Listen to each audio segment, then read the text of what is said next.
नमस्कार दोस्तों। भारतीय साक्ष्य अधिनियम की सीरीज को आगे बढ़ाते हुए आज हम दो सेक्शंस पढ़ेंगे। Section number 37 of Indian evidence act and section 38 Indian evidence act, जो अब भारतीय साक्ष्य अधिनियम में 31 एंड 32 हो गई है। ये जो सब चैप्टर था स्टेटमेंट अंडर स्पेशल सर्कमस्टांसेस, उसकी ये लास्ट सेक्शन है। इस सब चैप्टर में टोटल 5 सब सेक्शंस थी, उनमें से 3 ऑलरेडी हम पढ़ चुके हैं, ये 2 लास्ट सेक्शंस हैं। देखिए, इसका हेडिंग कहता है रेलेवेंसी ऑफ स्टेटमेंट्स। कभी देखा होगा आपने कि रेलेवेंसी एंट्री की है, कभी रेलेवेंसी एंट्रीज की है, कभी रेलेवेंसी स्टेटमेंट्स की है। तो वर्ड्स पर आपको थोड़ा सा अटेंशन देनी पड़ेगी। Relevancy of statements as to fact of public nature contained in certain acts or notifications। कुछ कानून अधिनियम हैं, कुछ नोटिफिकेशंस हैं, अधिसूचनाएं की गई हैं, उनमें अगर कोई स्टेटमेंट लिखे गए हैं और पब्लिक नेचर के हैं तो वो किस तरीके से रेलेवेंट होंगे उसके बारे में यहां पर बात की जाएगी। हेडिंग देखिए, पूरी पिक्चर नहीं बताता है, पूरी पिक्चर तो हेडिंग के आगे जब हम बॉडी पढ़ेंगे तो वहां से मिलती है। हेडिंग हमको केवल ओवरव्यू देता है। तो इस सेक्शन को आप पढ़ें तो उससे पहले मैं आपको ये बताना चाहूंगा कि सेक्शन 31 ऑफ भारतीय साक्ष्य अधिनियम एप्लीकेबल कब होती है, पिक्चर में कब आती है, इसको कब यूज किया जा सकता है। तो इसके लिए देखना है आपको, ये जब यूज की जा सकती है जब कोर्ट को एक ओपिनियन बनानी हो। When court has to form an opinion, एक अपनी राय बनाना चाहती है कोर्ट, बट राय किसके बारे में, ये भी तो साथ के साथ बताना पड़ेगा। राय, opinion as to the existence of any fact, a fact of public nature. यहां 2 पॉइंट पर ओपिनियन बनानी है कोर्ट को। पहला पॉइंट है कि वो फैक्ट एक होना चाहिए जो पब्लिक नेचर का है, लोक प्रकृति का फैक्ट है। लोक प्रकृति का मतलब कि सभी के लिए एक्सेसिबल होता है, ऐसा फैक्ट है। दो बातें मैंने बताई, एक तो फैक्ट है जो लोग पब्लिक नेचर का है, इसके लिए ओपिनियन बनानी है। दूसरा, क्या ये पब्लिक नेचर का फैक्ट अस्तित्व में है, क्या इसका एग्जिस्टेंस है। इन 2 बातों के लिए कोर्ट को जब ओपिनियन फॉर्म करनी होगी तो इस मामले में क्या रेलेवेंट होगा, क्या सुसंगत होगा, इस पॉइंट पर बात करती है सेक्शन 31 इंडियन एविडेंस एक्ट। तो ये बात आप समझ गए होंगे कि ये पिक्चर में कब आएगी। पिक्चर में केवल तभी आएगी जब कोर्ट को ओपिनियन फॉर्म करनी होगी और 2 बातों पर करनी होगी। एक पब्लिक नेचर का फैक्ट चेक करना है और क्या उसकी एग्जिस्टेंस है। देन हम कहेंगे कि लाइए अब सेक्शन 31 को उसके अकॉर्डिंग जो जो बताया गया उस सबको रेलेवेंट मान लेंगे। तो अब क्वेश्चन आता है, what is relevant in this section. इस बात को प्रूव करने के लिए किस बात को रेलेवेंट बताया गया, तो वहां पर है एनी स्टेटमेंट ऑफ इट। यहां पर इसका कोई भी कथन, इसका किसका, what is it here, statement of fact of public nature, जो लोक प्रकृति का तथ्य है, इसका अगर कोई कथन है वो रेलेवेंट है सेक्शन 31 में। आपको ये पढ़ने का तरीका, जब भी आप रेलेवेंसी से रिलेटेड कोई सेक्शन पढ़ें तो आप पिन पॉइंट करो, आप प्रिसाइजली नोट करने की कोशिश करो इसमें रेलेवेंट बताया किसको गया है। क्या एंट्री को रेलेवेंट बताया गया, क्या स्टेटमेंट को रेलेवेंट बताया गया, क्या फैक्ट को रेलेवेंट बताया गया, या डॉक्यूमेंट को रेलेवेंट बताया गया, या एडमिशन को रेलेवेंट बताया गया, या कन्फेशन को रेलेवेंट बताया गया। ये पिन पॉइंट करना आप सीखेंगे तो सेक्शन 31 में आप पाएंगे कि इसका पब्लिक नेचर के फैक्ट का जो स्टेटमेंट है, ये सेक्शन 31 बीएस से इसको रेलेवेंट बताती है कि ये statement of such fact of public nature is relevant. But when, कब रेलेवेंट होगा। पहली बात थी कि ये पिक्चर में कब आएगी सेक्शन, क्लियर हो गया। क्या रेलेवेंट होगा, ये रेलेवेंट होगा, बट कब होगा। तो उसके लिए आपको ये देखना है कि ये जो स्टेटमेंट है पब्लिक नेचर का फैक्ट है, तो एक पर्टिकुलर टाइप का डॉक्यूमेंट हो सकता है कि जहां पर ये लिखा हो, क्योंकि पब्लिक नेचर का जो फैक्ट मिलेगा आपको वो कहीं ना कहीं पब्लिक रिकॉर्ड के आसपास आपको तलाश करना पड़ेगा। तो क्वेश्चन आता है कि ये कहां लिखा हुआ होना चाहिए, तब ही रेलेवेंट होगा। तो 3 पॉइंट है, 3 में से कहीं पर भी ये आपको लिखा मिल जाता है अगर ऐसे पब्लिक नेचर का फैक्ट, तो ऐसा स्टेटमेंट रेलेवेंट हो जाएगा। तो नंबर 1 बात, कहां लिखा था ऐसा statement? Such statement made in a recital of central act और स्टेट एक्ट।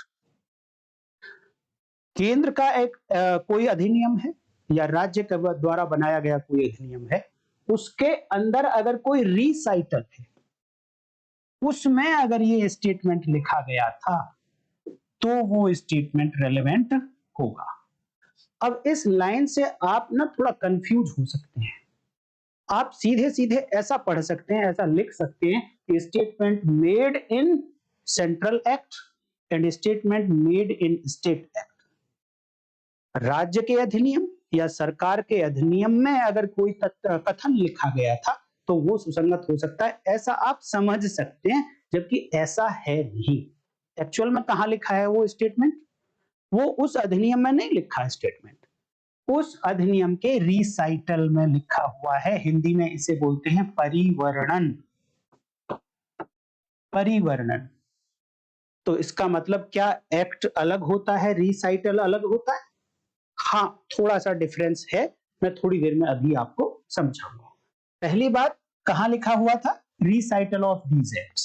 दूसरी बात कि यही statement made in a notification of central government और state government appearing in respective official gazette. देखिए यहां पर मैंने बात की थी सेंट्रल एक्ट, यहां सेंट्रल गवर्नमेंट एक्ट नहीं, या एक्ट ऑफ सेंट्रल गवर्नमेंट नहीं, एक्ट ऑफ स्टेट गवर्नमेंट नहीं। लेकिन जब नोटिफिकेशन की बात आएगी तब मैं ऐसी बात करूंगा कि notification of central government, notification of state government. लेकिन ये होना कहां चाहिए? नोटिफिकेशन, अधिसूचना कहां होनी चाहिए? ऑफिशियल गजट में, राजपत्र में होनी चाहिए। और राजपत्र क्या होता है, इसके लिए डिटेल से एक वीडियो मैंने बनाई है, आप लोग लिखिए गजट नोटिफिकेशन और साथ में legal lamp, YouTube search bar में आप लिख देंगे तो आपको ये वीडियो मिल जाएगी, आप जरूर देखिए। और बीएसए की फुल कोर्स ऑफ बीएसए की प्लेलिस्ट है, उसको आप एक तरफ से देखेंगे तो वहां पर आपको चमक जाएगी। वीडियो जरूर आपको देखनी चाहिए, बहुत सारी इंफॉर्मेशन आपको यहाँ मिलेगी। और एक और इंफॉर्मेशन कि अगर इस चैनल पर आपको वीडियोस देखनी है तो पहले 24 घंटे में देख लीजिए, अदरवाइज उसके बाद आप देखना चाहेंगे तो चैनल को ज्वाइन करना पड़ेगा। ज्वाइन करके ही आप 24 घंटे के बाद वीडियो को देख पाएंगे। तो दो बातें हो गई, कहां कहां लिखा हुआ था स्टेटमेंट, रिसाइटल ऑफ एक्ट्स, और दूसरा नोटिफिकेशंस ऑफ सेंट्रल गवर्नमेंट या फिर स्टेट गवर्नमेंट। बट वो नोटिफिकेशन जब तक गजट में पब्लिश नहीं होगा तब तक ये यहां पर रिलेवेंट नहीं होगा। अगली बात, ऐसा ही statement made in any material purporting to be such gazette.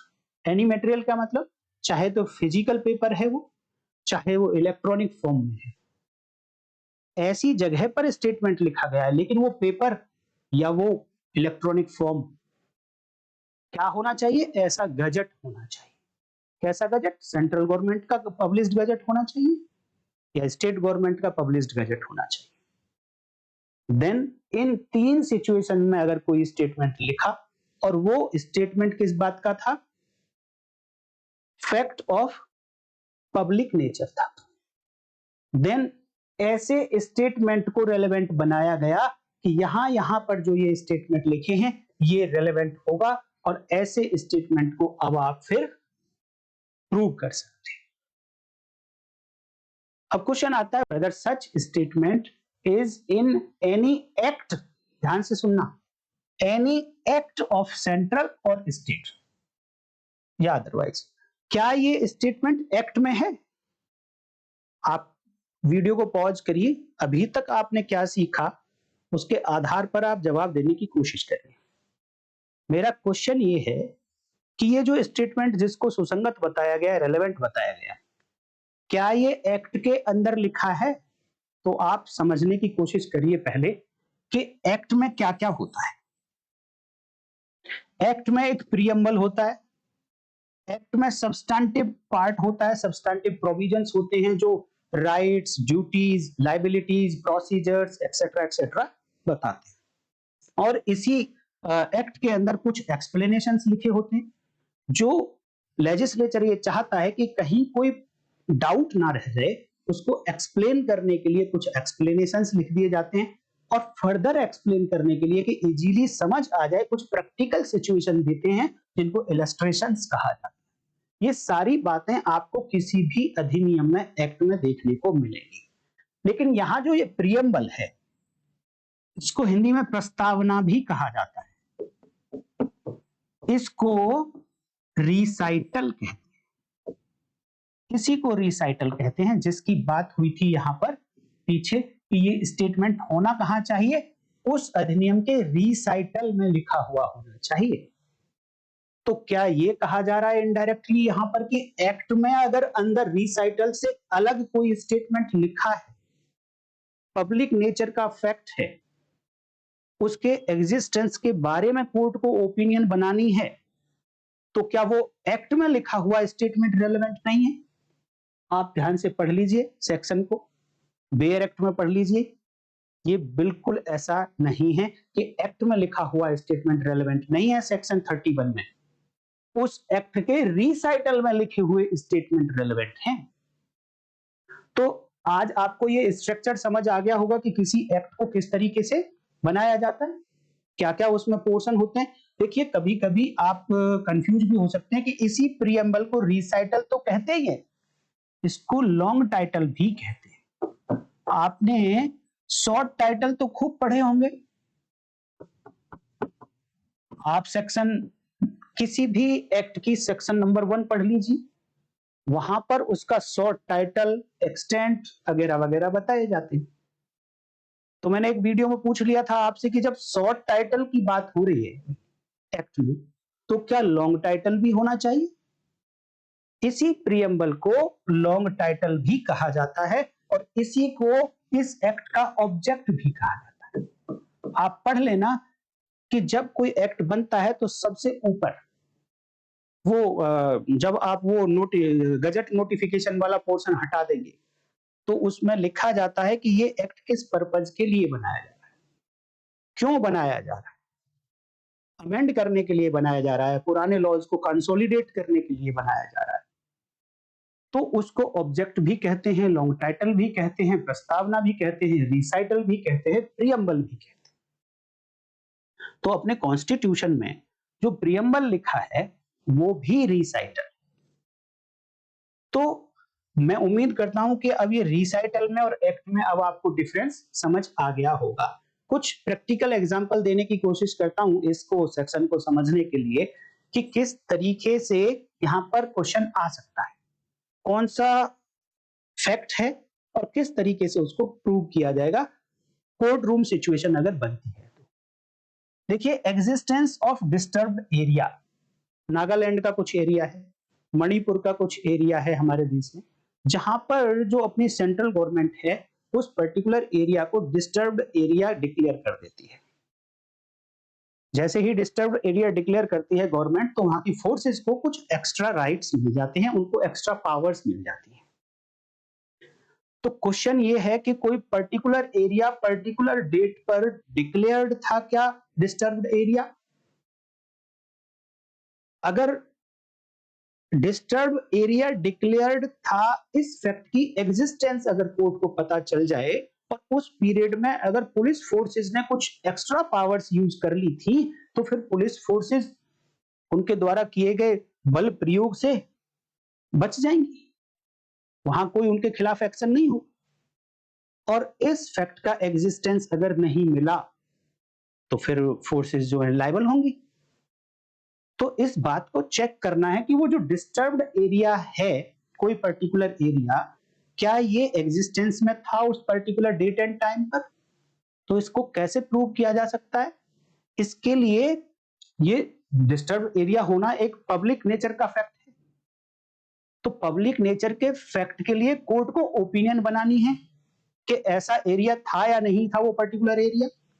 तो उसके लिए बताया कि कोई भी स्टेटमेंट या तो कोई पर्टिकुलर एक्ट बनाया था सेंट्रल गवर्नमेंट ने या स्टेट गवर्नमेंट ने, उसके रिसाइटल को पढ़ लीजिए। क्या उससे आपको पता लग रहा है कि ये डिस्टर्ब एरिया है, या फिर गवर्नमेंट ने नोटिफिकेशन पास किया होगा इसके रिगार्डिंग। हमारी central government ministry of home affairs time to time notification निकालती रहती है इस डिस्टर्ब एरिया के बारे में, तो उस नोटिफिकेशन को पढ़कर राय बना सकती है कोर्ट उसमें क्या स्टेटमेंट लिखा है, उसके आधार पर डिसाइड किया जा सकता है कि हाँ ये डिस्टर्ब एरिया था या नहीं था।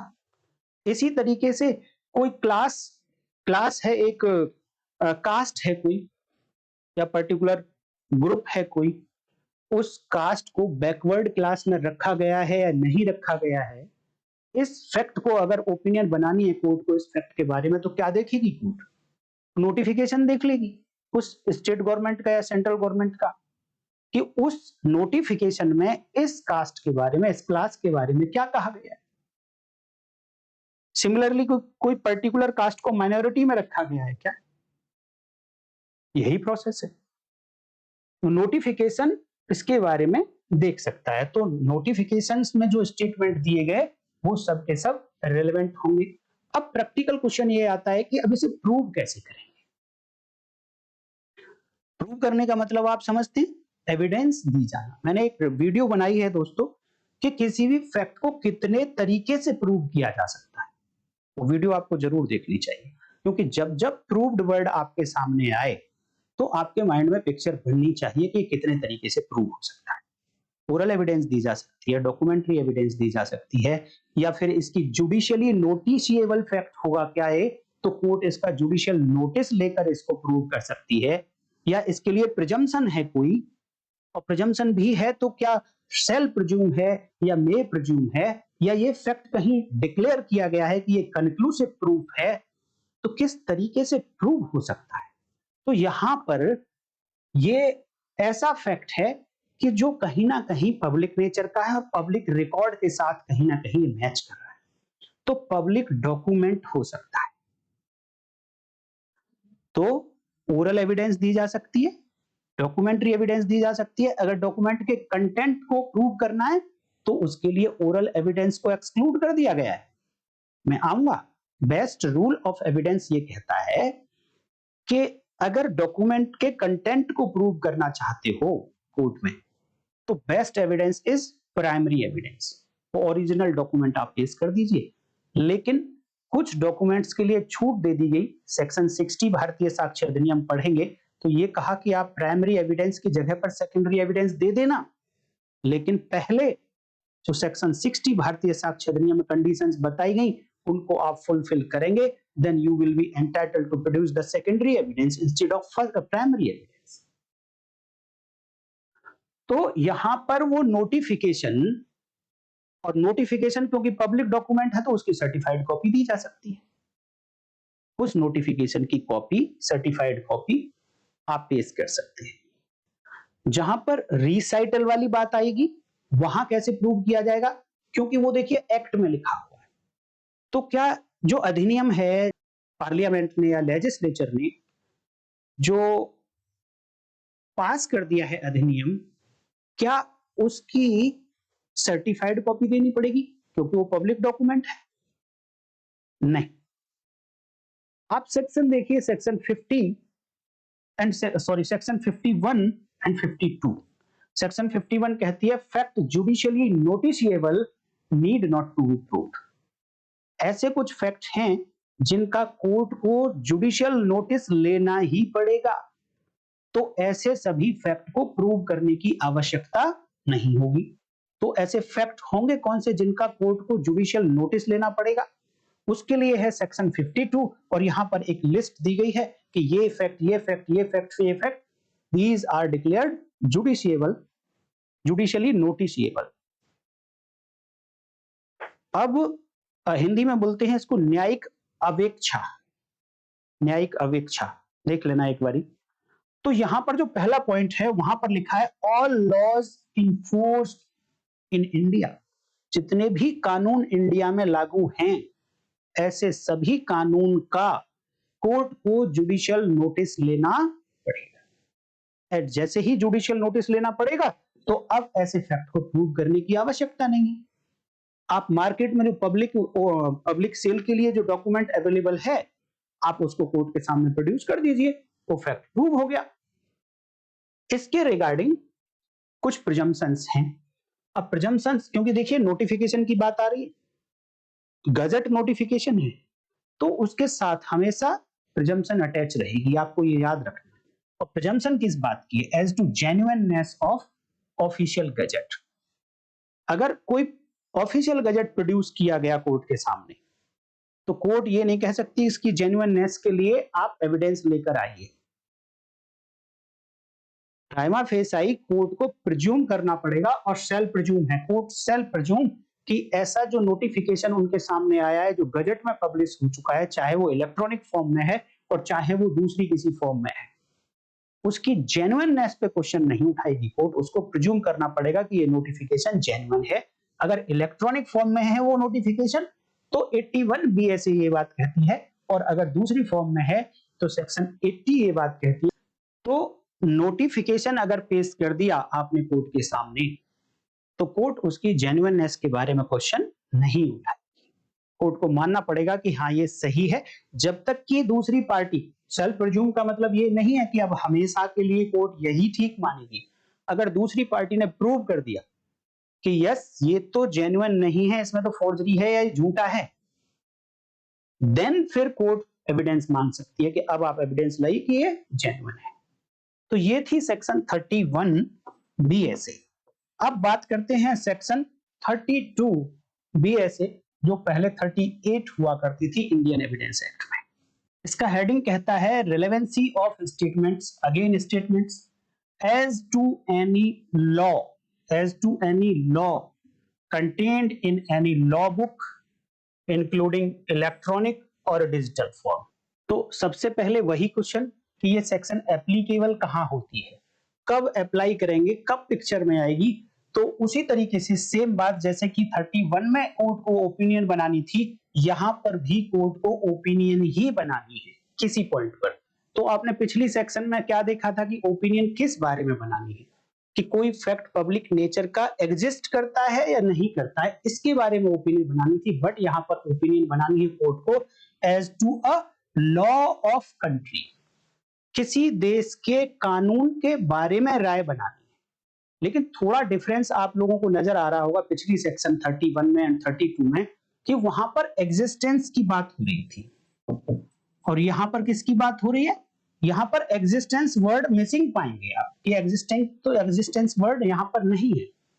तो इट मींस वहां पर था existence of fact of public nature, वहां दोनों बातें थी, पब्लिक नेचर का फैक्ट होना चाहिए और उसका अस्तित्व भी होना चाहिए। बट यहां पर केवल और केवल लॉ की बात हो रही है, किसी कंट्री का लॉ, किसी कंट्री का, एनी कंट्री, ध्यान देना है आपको, किसी भी कंट्री का लॉ।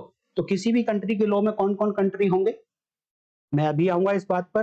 तो अब क्वेश्चन आता है कि जब ये बात शुरू होगी कि कोर्ट को ओपिनियन बनानी है इस पॉइंट पर फॉरेन कंट्री के, मैं अगर जनरली बात करूं तो फॉरेन लॉ के बारे में बात कर रही है ये सेक्शन, तो क्वेश्चन आता है व्हाट इज रेलेवेंट, सुसंगत क्या होगा, किस किस के बारे में एविडेंस दी जा सकती है, किस तरीके से उसको प्रूव किया जा सकता है।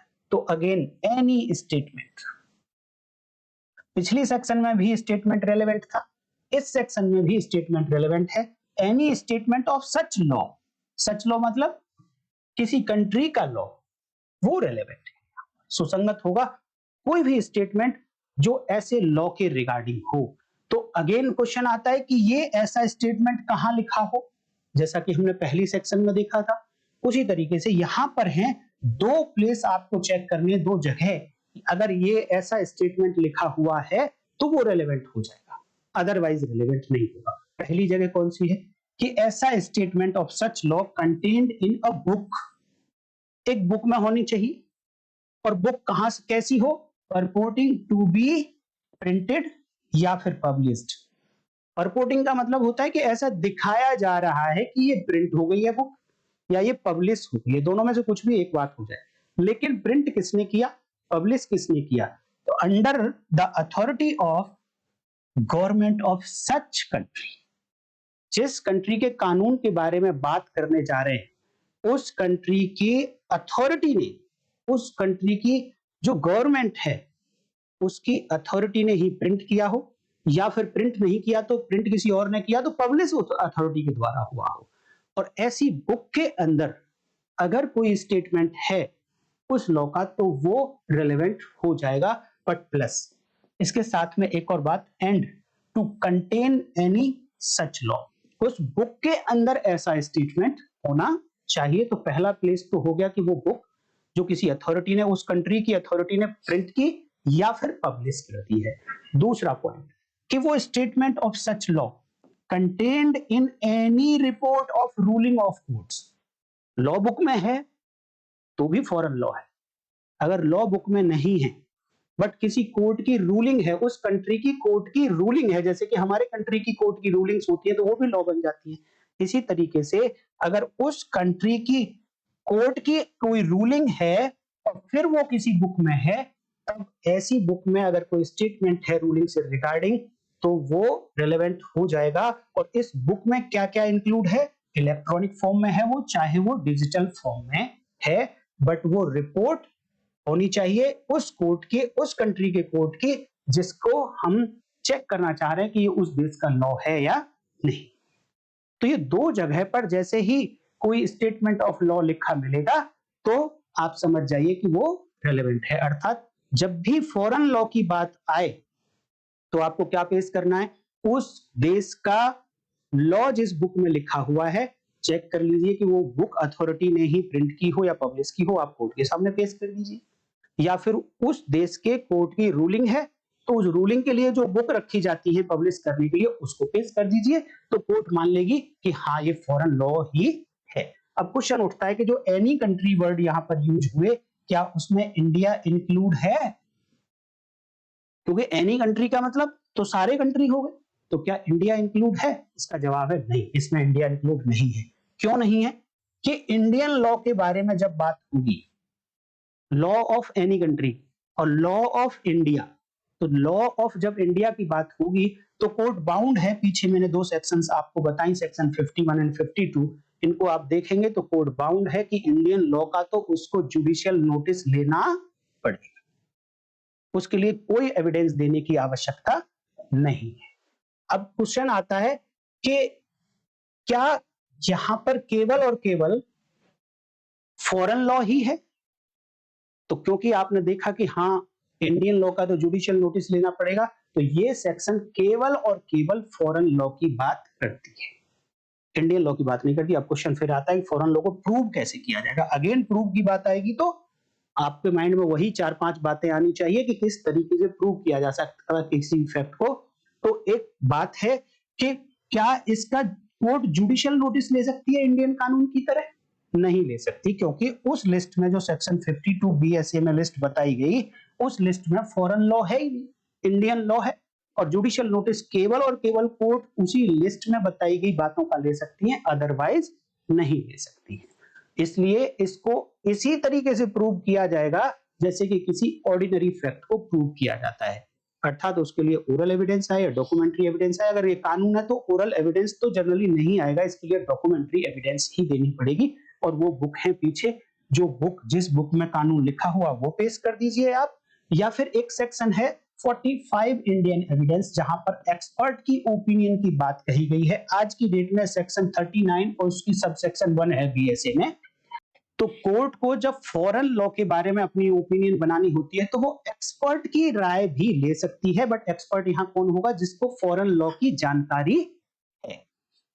तो इस तरीके से फॉरेन लॉ को प्रूव किया जाएगा। तो उम्मीद करता हूं section 37 and 38 Indian evidence act corresponding to section 31 and 32 Bharatiya साक्ष्य अधिनियम आप लोग समझ गए होंगे। आज की वीडियो में इतना ही। अगर वीडियो आपको अच्छी लगी है तो लाइक जरूर कर दीजिए, कमेंट करके बताइए, चैनल को आप ज्वाइन कर लीजिए, सब्सक्राइब कर लीजिए। Next section 39 Indian evidence act corresponding to 33 Bharatiya साक्ष्य अधिनियम। कल फिर मिलते हैं, तब तक के लिए नमस्कार, जय